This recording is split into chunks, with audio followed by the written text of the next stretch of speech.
Canciller cubano Bruno Rodríguez Parrilla denunció altos presupuestos destinados a la guerra y la carrera armamentista. Esto sucede en medio de la tensa situación bélica que se vive en el Medio Oriente.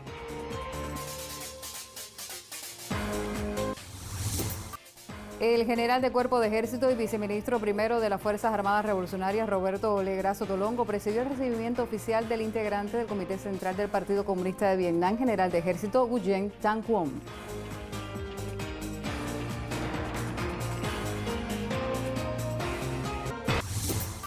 Ejecutan proyectos para impulsar aprovechamiento de energías limpias en polos turísticos de Cuba. Un ejemplo de esto es el polo turístico Jardines del Rey en los Cayos del norte de Ciego de Ávila.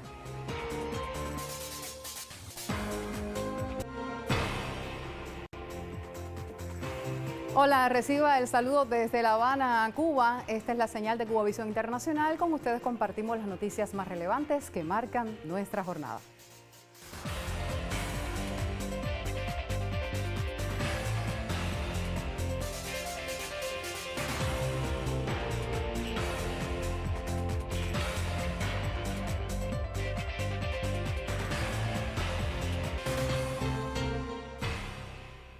El canciller cubano Bruno Rodríguez Parrilla denunció hoy en X los altos presupuestos destinados a la guerra y la carrera armamentista. Rodríguez reiteró que estos negocios, aunque rentables para sus dueños, son opuestos a la paz, a la reducción de la pobreza y al cese del exterminio de millones de personas en el mundo. El pronunciamiento de hace en medio de la compleja situación bélica que se vive en el Medio Oriente. Y en las últimas noticias, el presidente de la República Islámica de Irán, Masoud Pezeshkian, llamó a la unidad del pueblo para hacer frente a la agresión de Israel contra su país. Al hablar en una sesión parlamentaria realizada esta jornada, el jefe de Estado iraní condenó los ataques criminales del régimen sionista que causaron la muerte de varios comandantes militares, científicos y más de 220 civiles. Según la agencia oficial IRNA, Pezeshkian expresó: el enemigo no puede expulsarnos a nosotros y a nuestra nación de la escena mediante la violencia, las matanzas y los asesinatos, y añadió que hoy más que nunca se necesita solidaridad y cohesión. Y el miembro del Comité Central del Partido Comunista de Cuba, general de Cuerpo de Ejército Roberto Legra Sotolongo, viceministro primero de las Fuerzas Armadas Revolucionarias, presidió el recibimiento oficial del integrante del Comité Central del Partido Comunista de Vietnam, general de Ejército Nguyen Thanh Quoc, quien es también miembro permanente de la Comisión Militar Central, jefe del Estado Mayor General del Ejército Popular Vietnamita y viceministro de Defensa. La ceremonia tuvo como escenario al mausoleo del Cacahual, en donde reposan los restos del mayor general Antonio Maceo Grajales y del capitán Panchito Gómez Toro. Compañero general de ejército, jefe del Estado Mayor General del Ejército Popular de Vietnam, la Guardia de Honor está formada. Jefe de la Guardia Mayor Castillo Roa. Como parte del recibimiento oficial, la alta delegación del Ejército Popular de Vietnam, que preside el viceministro de Defensa de la hermana nación, rindió honores al lugarteniente general del Ejército Libertador Cubano y su ayudante. El viceministro primero, jefe del Estado Mayor General de las FARC, general de Cuerpo de Ejército, Roberto Legra Sotolongo, al distinguido visitante le explicó la trascendencia del titán de bronce en las luchas por la independencia de Cuba y pormenores de su caída en combate junto al capitán Panchito el 7 de diciembre de 1896.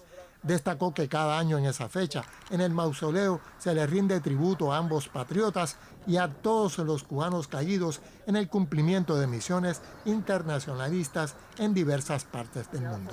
Estuvo presente el embajador de Vietnam en Cuba, Le Quang Long. El general de ejército Nguyen Thanh Quoc y la delegación que le acompaña visitan Cuba por invitación del Ministerio de las Fuerzas Armadas Revolucionarias. Hasta el día 19 venidero cumplirán una agenda de trabajo que incluye visitas a sitios de interés histórico y social, además de unidades de las FARC. Momento para hacer nuestra primera pausa informativa. Revisaremos otros contenidos de actualidad en Cuba Noticias luego del regreso de nuestra pausa.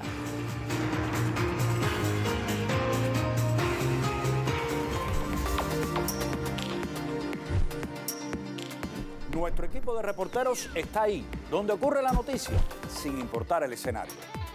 Somos un staff de periodistas preparados en temas deportivos, culturales, científicos, económicos, sociales y de geopolítica mundial. Te contamos buenas y malas noticias. Y ponemos en contexto la realidad cubana y mundial. Excelentes comunicadores que delante y detrás de cámara gestionamos y producimos los contenidos. 2025 no será diferente. Seguiremos comprometidos con la verdad y con Cuba. Confía en nosotros para estar siempre bien informados.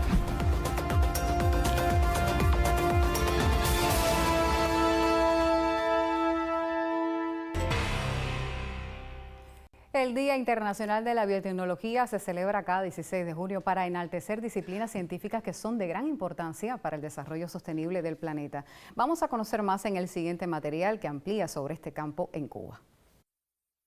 El 16 de junio de 1980, la Corte Suprema de Estados Unidos emitió un histórico fallo al declarar como un objetivo patentable la creación de una bacteria genéticamente modificada capaz de descomponer el petróleo crudo. Considerado el suceso que marcó el nacimiento de la industria biotecnológica a nivel mundial, la fecha fue escogida para celebrar cada año este importante día, con la finalidad de reconocer los relevantes aportes tributados por esa disciplina científica al desarrollo de la medicina, la agricultura, la industria, la protección del medio ambiente y otras vitales esferas. La biotecnología a nivel mundial ha desarrollado las terapias génicas, la hormona del crecimiento, la vacuna de la hepatitis B, la insulina, entre otros muchos avances científicos. En Cuba, la biotecnología ha sido igualmente de vital importancia, un pilar para el desarrollo científico del país, y para ello la política de la nación ha puesto como prioridad la creación de varias instituciones de este tipo. Es así que en el año 1982, el líder histórico Fidel Castro funda el Centro de Investigaciones Biológicas, CIB, conocido por su protagonismo en el desarrollo y producción inicial del interferón. Pocos años después, Cuba dispuso del Centro de Ingeniería Genética y Biotecnología, CIGB. A partir de entonces, surgieron una tras otra nuevas entidades que se integraron al Polo Científico, fundado en 1992, y posteriormente al Grupo Empresarial BioCuba Pharma. El Polo Científico cubano actualmente lo integran 48 empresas, 34 en Cuba y 14 en el exterior. Dispone de un capital humano de alta calificación conformado por más de 15.000 trabajadores, y 8 de sus instituciones ostentan la condición de empresa de alta tecnología. La biotecnología es un ejemplo, así de como la ciencia bien aplicada puede ser un abrazo noble para los seres humanos, mejorando considerablemente su calidad de vida. Heidi Martínez y Cintia Ibatao Ruiz, Cubavisión Internacional.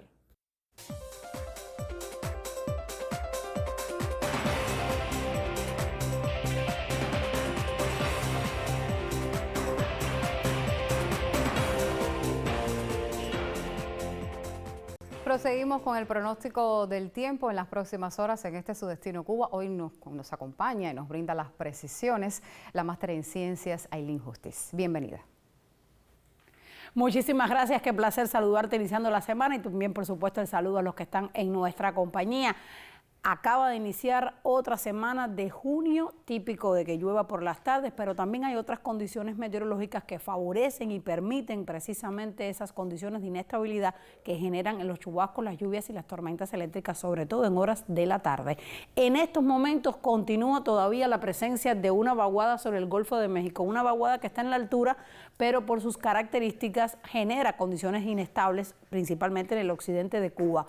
También está el paso de ondas tropicales por los mares al sur del territorio nacional, principalmente de centro y de occidente, ahí en el Caribe occidental. Esas ondas tropicales aportan un aire muy húmedo sobre el territorio cubano y en combinación también con otros factores típicos del mes de junio, el calor del día, la propia inestabilidad vespertina y factores a escala más puntual incentivan y estimulan el desarrollo de la nubosidad y eso genera chubascos y tormentas eléctricas principalmente en la tarde. Este martes los principales destinos turísticos de Occidente nuevamente con muy poca nubosidad, prácticamente cielo despejado, mucho sol. Sin embargo, a partir del mediodía el incremento rápido de la nubosidad con chubascos, con lluvias y con tormentas eléctricas, sobre todo en Viñales, también aquí en la capital y en la península de Varadero. lluvias que van a disminuir sobre todo cuando se finalice la tarde y primeras horas de la noche, y las temperaturas se mantienen elevadas con máximas entre 32 y 33 grados Celsius. Asimismo, en la parte central, cielo despejado y mucho sol en las primeras horas del día, prácticamente con pocas precipitaciones en Playa Santa Lucía. En Trinidad se incrementan las lluvias por la tarde y también la posibilidad de aislados chubascos en Cayo Santa María, así como en Cayo Coco y Guillermo, con temperaturas de 32, 33 y hasta 34 grados Celsius al sur de Santi Espíritus. Mientras que en las provincias orientales las temperaturas llegan hasta los 34 grados en Santiago de Cuba y en Bayamo, con lluvias por la tarde, aunque por la mañana cielo despejado, mucho sol en Baracoa, en Playa Guardalabac, y rápidamente la nubosidad se incrementa en Bayamo y en Santiago de Cuba con tormentas eléctricas que de forma muy puntual pueden llegar a ser fuertes. Asimismo, la salida del sol, 6 y 15 minutos de la mañana por el extremo más oriental, 8 y 25 de la noche se pondrá por Cabo San Antonio y oficialmente la luna comienza su fase de cuarto menguante. Así que ya usted sabe, otra jornada en Cuba de temperaturas elevadas y por la tarde chubascos, lluvias y tormentas eléctricas, sobre todo en zonas de la costa sur. Yo regresaré en otra emisión. Hasta entonces, como siempre, tenga una excelente jornada. Te estaremos esperando, Ailín, gracias. Conocimos que el polo turístico Jardines del Rey en Los Cayos del norte de Ciego de Ávila implementa conceptos de la transición energética hacia fuentes renovables de energía en hoteles e infraestructuras del turismo de Cuba que no están conectadas con el sistema eléctrico nacional. Se ejecutan proyectos para impulsar el aprovechamiento de energías limpias y disminuir consumos de diésel. Es la vía que conduce a Jardines del Rey. Antes de llegar a Cayo Coco, las primeras imágenes de tecnologías que aprovechan la irradiación solar en función de cubrir demandas de electricidad. El sistema sustituyó motores de generación con diésel ineficientes y altos consumidores de combustibles. La Silla, como otros puntos de la Callería, se beneficia de una fuente energética inagotable que no perjudica al medio ambiente. Los paneles solares nos asegura hacer un servicio al 100% con tremenda calidad. Especialistas destacan que disponer de ventajas que aportan las energías renovables imprime un sello adicional al servicio. Así mismo, piña colada con energía limpia. En Cayo Coco también la innovación y conceptos energéticos para reemplazar consumos generados con combustibles. Tener la transición energética en los sistemas aislados, vamos a decir que es un aporte doble para el sistema aislado como tal, garantizar su funcionamiento y como apoyo a la transición también del sistema electroenergético nacional, porque es combustible que se ahorra. Este hotel cuenta con celdas solares que reducen el uso de la electricidad para elevar la temperatura del agua. Lo que pasaría si no tuviéramos los paneles es que las resistencias eléctricas con las cuales calentamos el agua tendrían que trabajar 24 horas al día. Gracias a este calentamiento que nos ofrecen los paneles, las resistencias trabajan con menos intensidad y muchas menos horas al día. Y con ello pues el ahorro es muy importante. Las acciones incluyen el reemplazo de equipamientos ineficientes por tecnologías menos consumidoras de energía. En la sustitución de minibares de los que son tradicionales al modo inverter. Lo mismo con los aires acondicionados, de los tradicionales al inverter. De igual manera se realiza a nivel macro de autos eléctricos. Es decir, ya tenemos 38 carros eléctricos en Gran Caribe como empresa. Es la energía del futuro. Estamos ya en esos pasos. Además hay un levantamiento de los 7 hoteles de las cubiertas planas donde pueden ser instalados tanto calentadores solares como celdas fotovoltaicas para la generación de energía. Meliá, como cadena turística española, se suma a la proyección energética. Uno de nuestros objetivos claros y diarios es acercarnos a ese ahorro energético para que realmente el país tenga que contribuir menos en diésel para la planta energética del Cayo y pueda contribuir más en el SEN. La sede del 26, otorgada a Ciego de Ávila, es motivación adicional que impulsa el aprovechamiento de fuentes renovables para convertir a instalaciones de Los Cayos de consumidoras a generadoras autónomas de electricidad.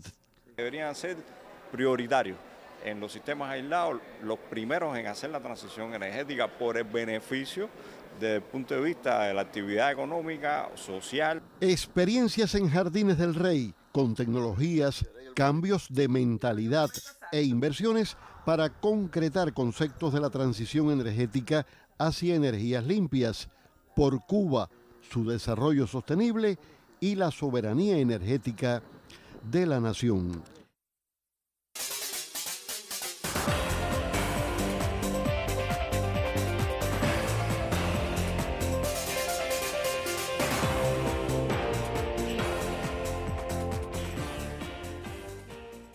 Un saludo amigos, bienvenidos al mundo de los deportes en Cuba Noticias. Como siempre un gusto poder compartir con ustedes en este comienzo de semana. Vamos con noticias del Torneo Nacional de Béisbol Sub-23 años, el cual se puso en marcha este fin de semana con destaque para los equipos de Pinar del Río y Villa Clara, que lograron barrer a sus rivales de turno. Pinar del Río barrió con la selección de Artemisa, mientras que Villa Clara, actual campeón de esta categoría, derrotó 3 veces a la selección de Mayabeque. Otro de los compromisos que se jugó el fin de semana fue el de Santi Espíritu con Camagüey y precisamente tenemos un reporte de lo sucedido en el estadio José Antonio Huelga a través del colega Randy Vasconcelos. Los pollones cantaron en la arrancada del torneo Sub-23. A domicilio, dominaron el duelo particular por 2-1 ante Camagüey.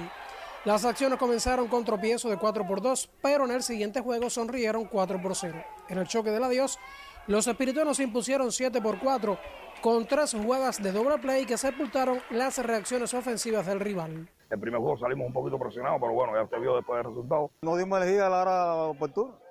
Eso había que entrenarlo y no lo entrenamos, no nos damos tiempo de entrenar y ese fue el resultado que nos... Y el equipo de Santi Espíritu es un buen equipo que juega bien a la defensa. Los lanzadores ganadores resultaron José Martínez y Daniel Reina, mientras que Riquelme Odelín lo hizo por los camagüeyanos. Llamativo resultó que entre los 20 imparables espirituanos hubo 3 dobles, 2 jonrones y un triple, que se sumaron a 6 robos en igual cantidad de intentos. Yo estoy confiado en el equipo que tengo, sabemos la preparación que hemos hecho, han estado bastante bien. El equipo me gustó, la combatividad, muy combativo, supimos venir de abajo y hacer las carreras y llevarnos la sucesión. El primer objetivo es clasificar para irnos a la final.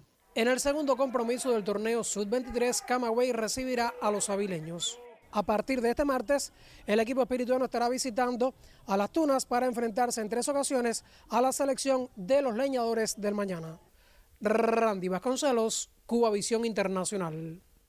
Muchísimas gracias al colega Randy. Y a propósito del Sub-23, este lunes se recuperó un partido que había quedado pendiente de la jornada dominical, donde el equipo de Granma dispuso de Guantánamo 6-1 y de esta manera evitó la barrida de los guantanameros, que habían ganado el doble juego sabatino. Vamos con otros temas y en este caso una gran noticia que ha trascendido en las últimas horas. El recordista mundial de salto de altura Javier Sotomayor recibió el premio Gloria Leyenda del Deporte Iberoamericano, según informa Prensa Latina. Sotomayor fue laureado por el jurado de los premios Gloria, iniciativa que se realiza por primera vez en la historia a cargo de SSM Sport, una feria de estreno que se va a desarrollar entre el 18 y el 19 próximo. Serán 20 los galardonados en 13 categorías en una ceremonia que tendrá lugar en el Teatro Albéniz de Madrid, la capital española, el venidero miércoles. Y bueno, a propósito, Sotomayor, ya su récord mundial, estarán cumpliendo 32 años en el cercano mes de julio. Con esta nota nos despedimos de los deportes. Gracias por acompañarnos. Sigan ahora con Cuba Noticias y su presentadora Mara Gómez. Gracias, Rodolfo. Un placer coincidir contigo. Nos vamos a nuestra segunda pausa informativa de Cuba Noticias. Hemos reservado más informaciones de actualidad para los últimos minutos de nuestro espacio.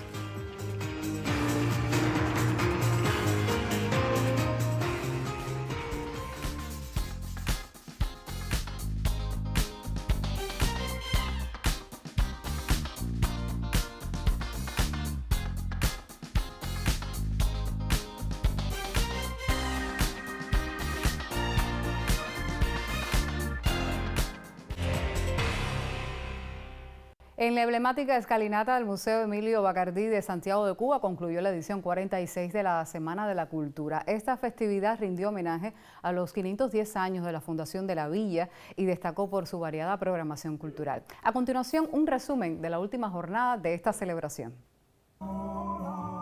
Se reunieron los artistas en la escalinata del museo más antiguo de Cuba para darle cierre a la edición 46 de la Semana de la Cultura Santiaguera. Cada espectáculo fue símbolo de cubanía y este se dedicó al Premio Nacional de Música y Televisión Enrique Bonne Castillo, energía vital de esta ciudad creativa en la música, un maestro de maestros. Usted volverá a pasar llevó por nombre la fiesta de clausura del programa. Teatro, danza, literatura, narración oral, música, espacios para la investigación, reconocimientos a portadores e instituciones conformaron las jornadas. Participaron solistas vocales, el Grupo Granma, el Ballet Santiago, que se distinguió una vez más por su aniversario 35. Estuvieron también Sabor Añejo y los tambores de Enrique Bonne. Este grupo de concierto de percusión con sus más de 60 años es uno de los mayores orgullos de Santiago. Fue hijo de Bonne Castillo y hoy representa una de las voces de esta tierra con la fusión de sus instrumentos musicales y la cubanía. Concluyó en Santiago de Cuba edición 46 de la Semana de la Cultura. Y por estos días, la Asamblea Nacional Pioneril 25º aniversario estuvo de cumpleaños. Quienes participaron en aquellas lejanas jornadas de fundación guardan recuerdos de valiosos momentos. Y la periodista Daisy Gómez presenta precisamente una historia muy especial relacionada con Fidel que tuvo que ver con aquel encuentro juvenil. A más de 9.500 kilómetros de la capital cubana, en el prestigioso Instituto Conjunto de Investigación Nuclear Dufna, cerca de Moscú, trabaja hace 8 años Caterine Steger Díaz, o mejor Katia, para sus condiscípulos de la Universidad de La Habana. Pero no es en su exitosa carrera docente, desde la primaria hasta el doctorado en física y astrofísica, donde está su recuerdo más valioso. Es en su tiempo de pionera. Yo tenía 13 años, era la Asamblea Pioneril 25 aniversario de la Organización de Pioneros José Martí. Recuerdo que yo estaba en el consejo del evento. Esa fue la asamblea donde se gestó la idea de que se hicieran congresos pioneriles a partir de ese momento. El elevado promedio docente, siempre rozando los 100 puntos, y su activa presencia en las convocatorias de la Organización de Pioneros José Martí le hicieron merecedora de participar en aquel histórico encuentro. Estábamos los miembros del consejo del evento en la presidencia, junto con otras personalidades de nuestro gobierno, y cada uno de nosotros tenía una tarea. Yo no sabía todavía cuál era la mía, y cuando quedaban muy pocos minutos para empezar la clausura del evento, a mí me dijeron, te hemos seleccionado para otorgarle la medalla por 25 años de guía de la Organización de Pioneros al comandante en jefe. Yo sabía que yo tenía que ponerle la medalla, pero nunca yo lo había tenido tan cerca en mi vida. El expresivo rostro de Katia se ilumina y afirma: era algo demasiado grande para mí. Y bueno, llegó ese momento, me recuerdo muy bien que era como un sello, se lo voy a poner en la solapa y no entraba, la solapa era muy dura. Y yo me pongo un poquito nerviosa, él nota que yo estaba nerviosa, yo lo miraba, yo solamente le miraba su cara y él me miraba con tanta ternura bajo su cabeza, yo sentí su barba en mi cabeza y me dice muy bajito, muy tierno, me dijo, despacio, que el que persevera triunfa, no te pongas nerviosa. Enseguida entró el sello en la solapa y yo por supuesto canté victoria y él me puso su cabeza en mi cabeza, su barba, y eso fue una cosa que a mí me dio tranquilidad, no sé, me sentí en un momento único. Yo te digo que yo no sentía más nada en ese teatro, ni a las personas, ni a los aplausos.